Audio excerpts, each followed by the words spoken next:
Bismillahirrahmanirrahim. Assalamualaikum warahmatullahi wabarakatuh. Alhamdulillah wassalatu wassalamu ala Rasulillah Sayyidina wa Maulana Muhammad ibn Abdullah wa ala alihi wa sahbihi wa man tabi'ahu wa mawala.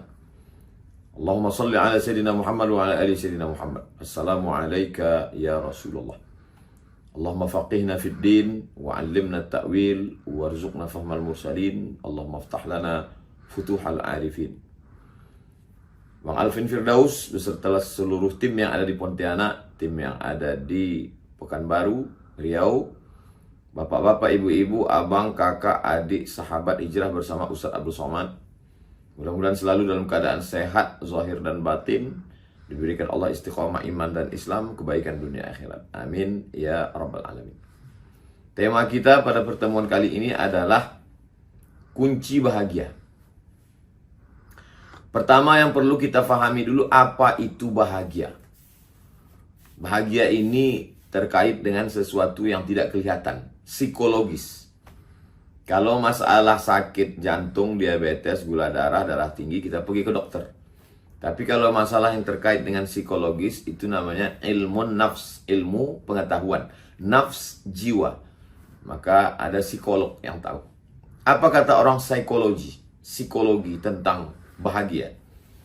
Mereka definisikan kalau bahasa Arabnya asy'uru bil itmi'nan, rasa tenang, itulah bahagia. Jadi yang mau dicari orang dalam hidup ini adalah asy'uru bil itmi'nan, rasa tenang. Kenapa orang anak-anak muda itu kenapa dia pacaran? Kalau ditanya mau teman curhat, Ustaz, mau cari ketenangan. Kenapa orang mesti punya duit? Saya kalau punya duit ini tenang, Ustaz. Kenapa orang, mohon maaf, pergi ke diskotik? Saya capek lelah kerja, saya mau ke karaoke, saya mau menikmati uang saya, mau tenang. Semuanya hidup mau tenang. Kenapa orang ke gunung? Mau tenang. Kenapa menyelam? Mau tenang. Kenapa orang naik motor? Riding. Semuanya ingin asy'uru bil itmi'nan, mau mencari ketenangan.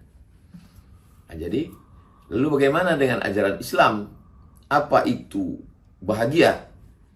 Maka kalau kita lihat dalam hadis Nabi Shallallahu Alaihi Wasallam, ada dalam Sahih Al-Bukhari, man asbaha minkum aminan fi sirbihi.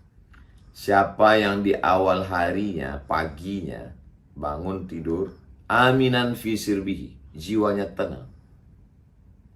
Nah, jadi memang kenapa ada kesesuaian antara ajaran Islam dengan psikologi? Al-hikmatu dhallatul mu'min. Hikmah itu milik orang beriman. Aina wajadaha fahuwa ahaqqu biha. Dimanapun dia menemukannya, berarti itu milik dia. Mohon maaf, nauzubillah, kalau cincin saya ini hilang, lalu saya ketemu di jalan, dipegang orang, saya kenal cincin ini, saya tahu, maka saya katakan itu milik saya. Betul itu milik saya. Mohon maaf Ustaz, tadi saya ketemu di jalan. Milik saya. Jadi hikmah itu milik orang beriman. Dimanapun dia dapati, maka dia mengamalkannya. Walaupun dipegang oleh seorang psikolog, ilmu jiwa, maka sesungguhnya itu punya kita. Maka ketenangan dalam hati. Apa yang membuat tenang? Ini lagi. Setelah kita tahu bahwa bahagia itu adalah tenang, yang membuat tenang itu apa? Tidak sama semua orang. Yang satu yang membuat dia tenang itu kalau hujan. Saya kalau hujan, Pak Ustadz, saya tenang sekali. Kalau yang satu enggak. Yang membuat saya tenang itu kalau panas.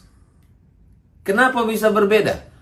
Sama-sama manusia, kenapa yang satu kalau hujan dia tenang, yang satu kalau panas dia tenang? Ternyata yang bilang kalau hujan ini saya tenang, dia nanam kelapa sawit. Kelapa sawit kalau hujan, buahnya bagus. Yang bilang kalau saya panas, saya tenang, dia nanam karet. Karena kalau habis karet itu, batang karet itu dipotong, ditakik, kata orang Melayu, turun hujan, habislah cair semua. Tak ada bisa besok untuk dipanen. Orang yang sama, tinggal di tanah yang sama, standar bahagianya berbeda. Yang satu kalau udah panas, aduh senang sekali saya panas. Yang satu kalau udah hujan, kalau udah panas, aduh. Kenapa dia senang panas? Dia jual es krim. Dia jual es buah. Tapi yang satu kalau udah hujan, Senang sekali dia, karena kebetulan dia bercocok tanam. Jadi, kenapa orang mendapatkan ketenangan yang berbeda? Karena motivasi yang berbeda. Karena ada background yang berbeda. Back belakang, ground, latar belakang yang berbeda. Apa yang menenangkan hati pedagang? Modal serendah-rendahnya dengan untung setinggi-tingginya. Apa yang menenangkan hati seorang arsitek? Ya, kalau yang berada di pikirannya bisa diwujudkannya secara nyata dalam bentuk kondominium, bangunan, rumah, villa, hotel. Dia bahagia sekali. Berapa lama kebahagiaan itu bertahan dalam hatinya, ketenangan itu. Nah, jadi memang kita perlu bahas kenapa orang menjadi tenang dan apa yang membuat dia bertahan lama tenang. Maka dalam hadis dikatakan, man asbaha minkum aminan fi sirbihi. Siapa yang di awal hari pagi hatinya merasa tenang. Mu'afan fi jasadihi, badannya sehat. Paginya tenang, badannya sehat. Wa indahu qutu yaumihi. Qut artinya makanan. Makanan pokok. Lebih khusus lagi qut, pakai qaf waw ta, qut artinya makanan pokok. Ada yang dimakan hari ini, faka'annama hizat lahu dunya bihadzafiriha. Maka dialah pemilik dunia beserta isinya. Jadi standar bahagia dalam Islam itu simpel sekali. 3 saja. Hati tenang, badan sehat, ada yang dimakan. Maka kitalah pemilik dunia. Apa yang perlu kita pikirkan? Jangan terlalu larut melihat masa lalu, sedih berkepanjangan. Jangan terlalu cemas melihat masa akan datang. Ketakutan yang tak berhenti, memicu asam lambung, naik darah tinggi, jantung koroner, gula darah, detak jantung, emosi tidak stabil. Nikmati saja yang ada sekarang. Bangun tidur, alhamdulillahilladzi ahyana ba'dama amatana wa ilaihin nusyur. Lihat, alhamdulillah badan sehat. Ada yang bisa dimakan hari ini? Makan. Faka'annama hizat lahu dunya bihadzafiriha. Maka engkaulah pemilik dunia beserta isinya.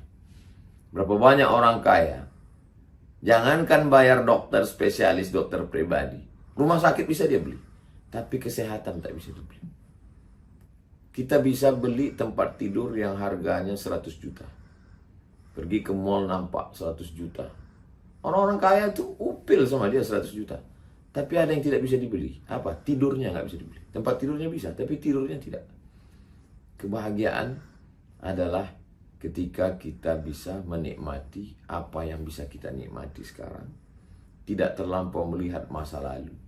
Adapun masa lalu yang penuh dosa, maksiat, kita bertaubat. Mandi taubat, sholat sunat taubat, istighfar, minta ampun pada Allah. Lalu kemudian masa kecil penuh penderitaan. Anggap itu sebagai bagian dari pendidikan. Husnuzon pada Allah.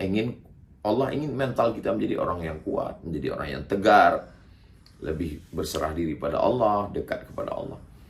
Adapun yang masa akan datang, berapa banyak orang sudah siapkan kos-kosan 100 pintu untuk persiapan pensiun, saking takutnya. Kenapa orang korupsi? Karena takut. Kenapa orang main proyek? Karena takut. Takut nanti nggak makan setelah pensiun, takut anak nanti tidak sekolah, takut. Pada sesuatu yang tidak mesti ditakutkan. Allah sudah menjamin, wa ma min dabbatin fil ardi illa 'ala Allah rizquha. Segala sesuatu ini dijamin Allah SWT rezekinya, dan kita ada usaha dan ikhtiar.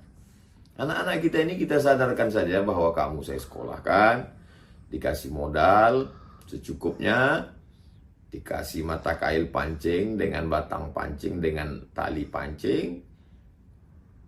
Ikan satu lautan itu milikmu, akan diberikan Allah Subhanahu wa taala. Jadi kita tanamkan itunya. Bukan kita siapkan, nah ini kulkas penuh untuk kamu. Dimakannya habis. Masak, habis. Tapi kita katakan, lautan beserta telur ikan beserta isinya itu semua dari Allah untuk kamu. Aku cuma bisa memberikan pancing ini saja. Kita tidak boleh juga meninggalkan mereka dalam keadaan miskin, susah, melarat. Anta da'ahum 'allatan yatakaffafuna 'alan nas. Jangan tinggalkan mereka dalam keadaan miskin, susah, melarat, meminta-minta kepada manusia. Menurut hadis yang pertama ini 3 saja. Aminan fi sirbihi, hati dalam keadaan tenang. Mu'afan fi jasadihi, badan dalam keadaan sehat. Indahu qutu yaumihi, ada yang bisa dimakan. Faka'annama hizat lahu dunya bihadafiriha. Dialah pemilik dunia beserta isinya. Dialah orang yang paling bahagia. Nabi tidak ada menyebut satu hadis tentang bahagia. Tidak begitu. Coba sebutkan satu hadis solat dari takbiratul ihram, iftitah, fatihah, ayat, ruku, i'tidal, sujud, duduk antara sujud, sujud lagi, tegak lagi, fatihah, ayat, ruku, i'tidal, sujud, duduk antara sujud, sujud, tasyahud, salam. Nggak ada. Jadi tema mengkaji ayat hadis itu adalah tematik. Dikumpulkan ayat, hadis, beberapa hadis dalam satu tema. Makanya kalau ada orang yang ngomong, tunjukkan saya mana hadisnya dalam masalah ini. Itu satu sisi kelihatannya ilmiah, tapi sebenarnya orang ini tidak ilmiah karena dia nggak ngerti. Mana ada satu hadis membahas satu ibadah. Semua kajian itu tematik. Begitu juga dengan bahagia ini. Jadi kumpulkan beberapa ayat hadis Nabi, bagaimana sahabat, urutannya ayat Quran, hadis Nabi, sahabat Nabi, tabi'in, kalangan salaf, baru ulama mutaakhirin, baru ambil satu kesimpulan. Nah, tentang ayat Al-Quran, hadis Nabi berkaitan dengan dalam kitab Sunan At-Tirmidzi. Min sa'adatil mar'i. Dari maksudnya bukan semuanya. Di antara yang menyebabkan orang itu bahagia, yang pertama al-jarus soleh, tetangga yang soleh. Jadi kalau kita punya tetangga yang soleh, kita bahagia. Kenapa? Karena dengan punya tetangga yang soleh itu kembali kepada definisi yang awal, asy'ur bil itminan. Kita merasa tenang. Saya pergi 3 hari 3 malam, saya tenang. Kenapa? Tetangga saya insya Allah baik. Orang yang berada di keliling rumah, berada bersama ustazah, bersama dengan Sami, bersama dengan keluarga kita, insya Allah orang-orang yang baik. Maka insya Allah kita tenang. Al-jarus salih, jar artinya dekat, soleh orang yang baik, orang dekat dengan kita baik.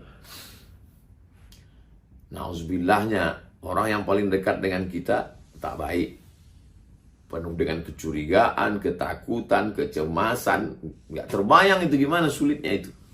Anak-anak juga dikhawatirkan buka handphone, tahu dia password, dia transfer rekening kemana-mana, dia main game online, judi online, pinjol. Mana tenang hati kita? Kawan di kantor juga begitu, penuh dengan kecurigaan. Makna jarus soleh, jar selalu diartikan jiran, tetangga. Jar artinya orang yang dekat dengan kita. Siapa orang dekat dengan kita? Ring 1, ring 2, ring 3. Ring 1, istri, anak, orang tua, saudara kandung. Ring 2, sepupu, 2 pupu, sewali. Ring 3, orang lain, tapi dekat dengan kita. Jadi kalau kita merasa tenang, merasa aman, karena orangnya amanah, orangnya tidak neko-neko, maka insya Allah asy'ur bil itminan, kita merasa tenang. Yang kedua, wal markabul hani, tunggangan, kendaraan yang menenangkan, menyenangkan, membahagiakan. Kalau sudahlah dapat, zaman dulu orang punya kendaraan naik kuda, naik keledai. Kudanya mengamuk, keledainya meringkik, melompat-lompat. Naik kereta kencana, patah, tidak bisa jalan, bannya rusak. Kalau yang sekarang mogok, macet, segala macam. Karena ini yang menyampaikan kita pada tujuan. Jadi bisa makna khusus artinya kendaraan. Tapi makna yang lebih umum adalah semua wasilah infrastruktur yang menyampaikan kita kepada tujuan. Jadi kalau dulu itu yang menyampaikan orang dari Makkah ke Madinah adalah unta, keledai, maka yang sekarang adalah semua yang menyampaikan kita kepada tujuan. Jadi kalau kebetulan dia programmer, arsitek, dia perlu memakai laptop. Laptopnya jangan sampai hang, jangan sampai error, jangan sampai mati lampu, jangan sampai rusak. Semua wasilah yang ada sesuai dengan bidang kita masing-masing. Kalau kebetulan di rumah sakitnya bagus, fasilitasnya mantap. Jadi ini seperti kendaraan. Kendaraan itu kan fungsinya yang menyampaikan kita kepada tujuan. Jadi kalau semuanya lancar, enak, tenang, kawan sekantor, kawan satu tempat kerja, di tempat sama-sama dagang, alat-alat yang kita pakai pun juga mendukung. Itu tenang sekali kita. Yang ketiga dalam hadis ini, wal maskanul wasi'. Maskan tempat tinggal, wasi' luas. Tempat tinggal yang luas. Bagaimana dengan orang yang tinggal di rumah yang sempit? Lalu hadis ini tidak memberikan kebahagiaan bagi orang yang tidak kaya. Maka makna hadis itu luas sekali. Wal maskanul wasi', dada hati yang lapang. Lebar pun rumah kita sebesar lapangan sepak bola, kalau hati kita sempit, sempit itu. Tinggi kita tinggal di kondominium lantai 20, tapi kalau hati kita sempit, melihat ke bawah tuh mau terjun, nauzubillah. Tapi kalau hati kita lapang, walaupun rumah itu sempit. Berapa banyak saudara-saudara kita yang rumahnya sempit tapi hatinya lapang. Berapa banyak pula yang rumahnya lapang hatinya sempit. Ngomong tidak terkendali, pikiran sempit. Makanya Nabi Musa alaihissalam minta hati yang lapang. Rabbi syrah li sadri. Berikan aku hati yang lapang. Setelah hati lapang, wa yassir li amri. Mudah urusan. Setelah mudah urusan, wahlul uqdatam min lisani. Kalau bicara, orang faham.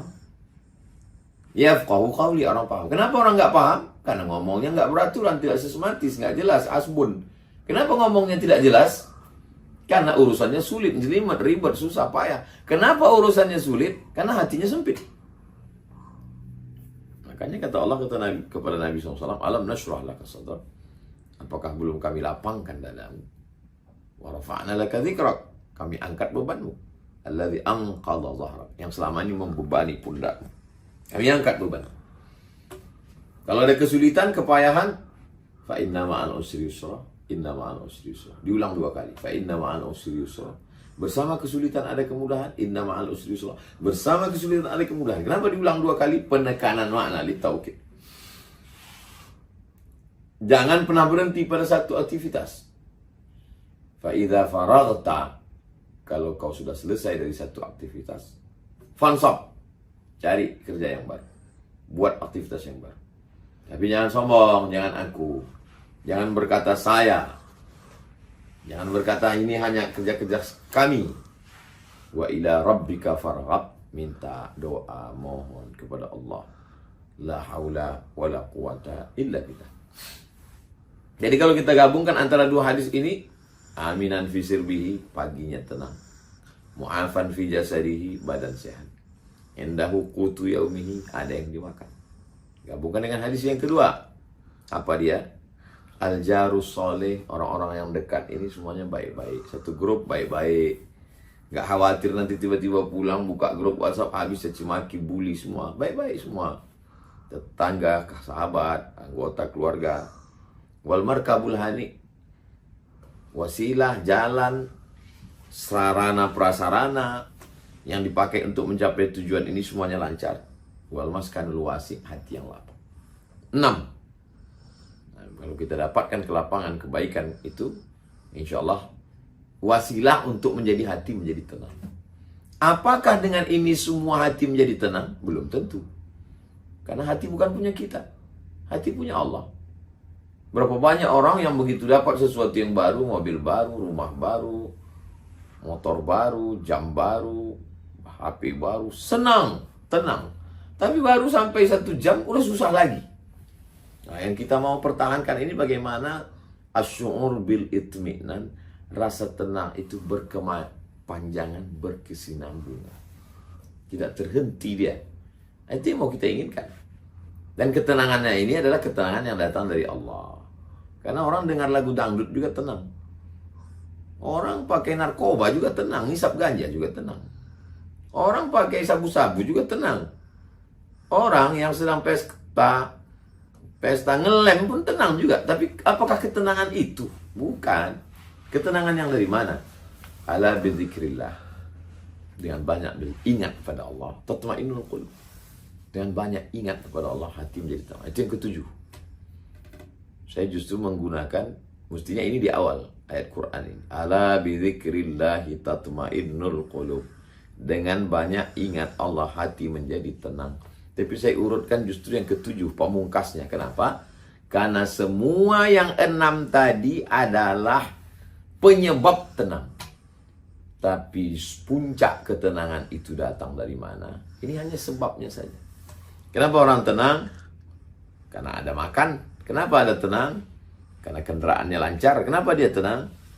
Karena tetangganya baik. Kenapa dia tenang? Karena hatinya lapang. Kenapa dia tenang? Karena rumahnya luas. Ada karena. Tapi ada yang lebih besar daripada karena itu, sebab itu. Siapa dia? Allah. Allah yang membuat tenang. Apakah karena ada lalu tenang, atau kalau sudah tenang semuanya? Nah ini, itu hanya bisa dirasakan oleh orang yang tenang. Saya Ustadz, kendaraan ada, lancar, ada drivernya, tapi saya nggak tenang juga. Rumah saya lapang, tapi saya nggak tenang juga. Kawan-kawan saya semua baik-baik, anak-anak buah saya semua baik, tapi saya tetap tenang juga. Yang dimakan alhamdulillah ada Pak Ustadz. Yang kan untuk satu hari, sebulan, setahun, 7 keturunan pun ada, tapi tidak juga tenang. Badan saya alhamdulillah sehat, tidak juga tenang. Berarti yang ketujuh itu tidak ada, tidak ingat Allah. Orang kalau ingat sama Allah, dia akan tenang. Kenapa? Karena aku ini kan diciptakan Allah. Apa yang terjadi besok pagi diatur Allah. Takdir hidupku sudah dituliskan Allah di Lauhul Mahfuz. Kalau datang sesuatu yang tidak menyenangkan hatiku, sakit, musibah, semua yang tidak menyenangkan, berarti Allah ingin menghapuskan dosaku. Mungkin amalku belum cukup. Mungkin Allah ingin aku dapat yang pahala bighairi hisab. Selalu ada kata mungkin. Setan tidak bisa membisikkan sesuatu ke dalam hatiku. Inna syaitana ya'idukumul faqra. Setan selalu membisikkan kurang. Itulah yang membuat kita tidak tenang itu. Kau kurang cantik, kau kurang putih, kau kurang tinggi. Kau mesti pakai skincare ini, ngutang pun gak apa-apa. Kau mesti pakai kendaraan ini, baru orang melihat kau kagum. Masa kau orang kaya penampilannya begini aja? Kau mesti begini, kau mesti begini. Itulah yang dilawan itu semua. Makanya kembalinya adalah kepada ala bi dzikrillah. Zikir mulut. Subhanallah, subhanallah, subhanallah. Itu zikir. Tapi juga pikir, berfikir, tafakkur. Nyebut. Astagfirullahaladzim. Allahumma salli ala sayyidina Muhammad wa ala ali Muhammad. Tapi juga berfikir. Apa yang ku cari? Aku sudah dapat. Kalau diperturutkan dunia ini mana pernah ada selesainya. Hiduplah di ruangan, waktu, tempat.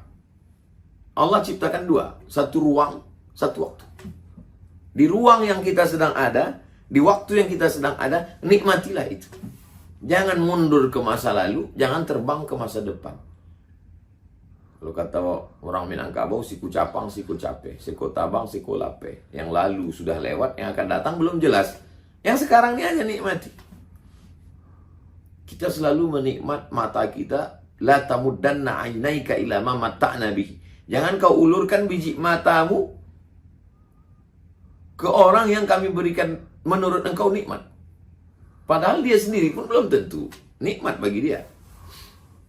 Orang yang naik mobil mahal, jalan di jalan tol yang mulus, pakai driver supir dengan tenangnya di belakang. Melihat di tepi jalan tol sawah padi sedang menguning. Di tengah sawah ada satu pondok. Di pondok itu ada seorang suami istri dengan anaknya sedang makan siang. Sayur kangkung, ikan asin, sambal belacan, sambal terasi. Apa kata orang yang di mobil mewah?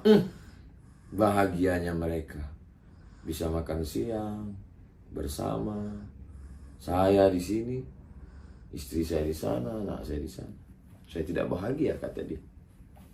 Kata orang yang ada di pondok itu, pas ngeliat mobil meluncur di tol itu, apa kata mereka? Papa, kata istrinya. Bahagia ya bapak yang lewat itu. Dia punya mobil, dia punya enak. Andai kita bisa mereka. Padahal kedua-dua orang ini bahagia. Kalau dia berzikir. Yang di mobil itu bahagia.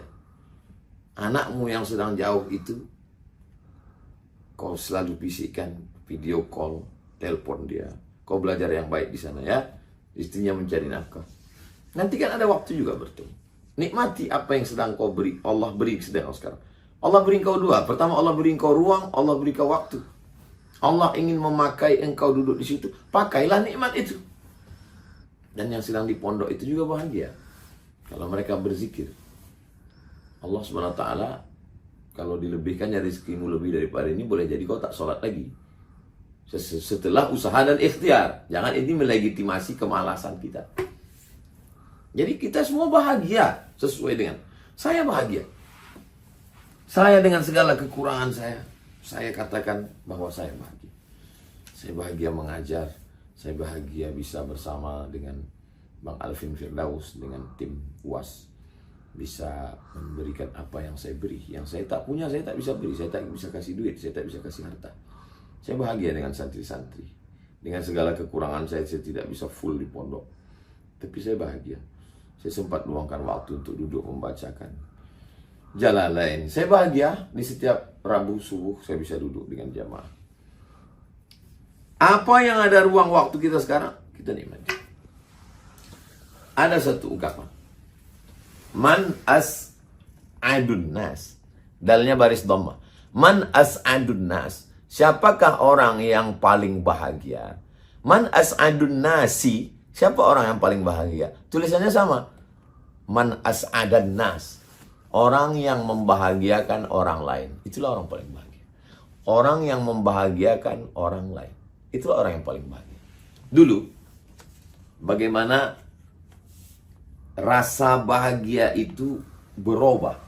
Dulu saya sangat bahagia kalau saya punya cincin. Pernah saya pakai cincin itu 3. Satu di sini, satu di sini.